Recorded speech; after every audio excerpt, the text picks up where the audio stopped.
हाय there. ये video एक simple mindset shift के बारे में है जो आपकी पूरी लाइफ बदल सकता है।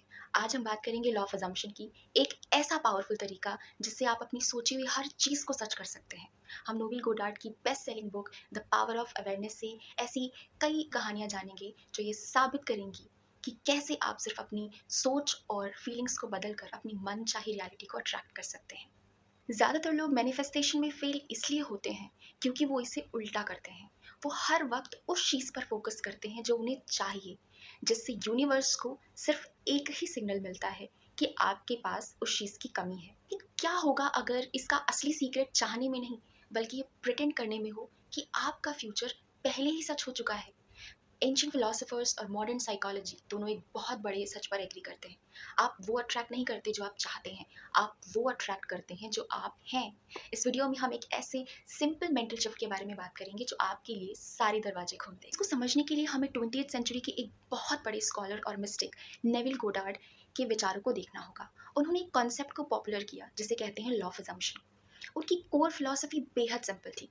अगर आपको अपनी बाहरी दुनिया बदलनी है तो पहले आपको अपनी अंदरूनी यानी कि अजम्पशन बदलना होगा। गोडार्ड ने अपनी famous book the power of awareness में लिखा है कि आपको हमेशा assume the feeling of the wish fulfilled वाले स्टेट में रहना चाहिए। इसका मतलब है कि यूनिवर्स के एक नए करियर, रिलेशनशिप या वेल्थ की भीख मांगने के बजाय आपको मेंटली उस इंसान के रोल में कदम रखना होगा जिसके पास वो चीज़ें पहले से ही हैं।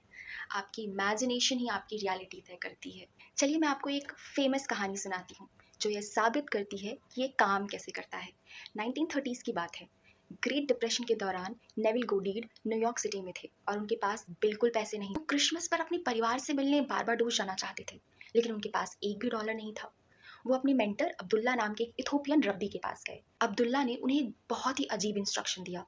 उन्होंने नेविल से कहा, तुम पहले से ही बारबाडोस में हो।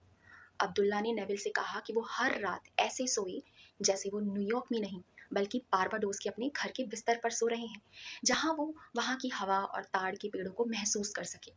हफ्तों तक नेविल को इस मेथड पर शक हुआ, लेकिन जब भी वो अब्दुल्ला से शिकायत करने जाते, अब्दुल्ला बस वॉक ऑफ कर जाते और कहते, तुम बारबाडोस में ही हो। और फिर आखिरी शिप के रवाना होने से ठीक पहले एक बिल्कुल अनजान शख्स ने नेविल से कांटेक्ट किया। उन्होंने नेविल को एक फर्स्ट क्लास टिकट और कुछ पैसे गिफ्ट किए। नेविल ने वो क्रिसमस बारबाडोस में मनाया। इससे यह साबित होता है कि जब आप एंड रिजल्ट को पहले ही जी लेते हैं तो फिजिकल रियलिटी को आपके सामने झुकना ही पड़ता है। तो अब हम जानते हैं कि इसे आप अपनी लाइफ में कैसे अप्लाई कर सकते हैं। बाहर सबूत ढूंढना बंद करिए कि आप सक्सेसफुल, खुश या सिक्योर हैं, और इन 3 स्टेप्स को देखिए। सबसे पहला, आइडेंटिफाई द गोल। आपको बिल्कुल क्लियर पता होना चाहिए कि आप क्या चाहते हैं। दूसरा, फाइंड द फीलिंग। खुद से पूछिए, अगर यह चीज़ मेरे पास आज होती तो मैं कैसे बात करता, कैसे सांस लेता और कैसे सोचता।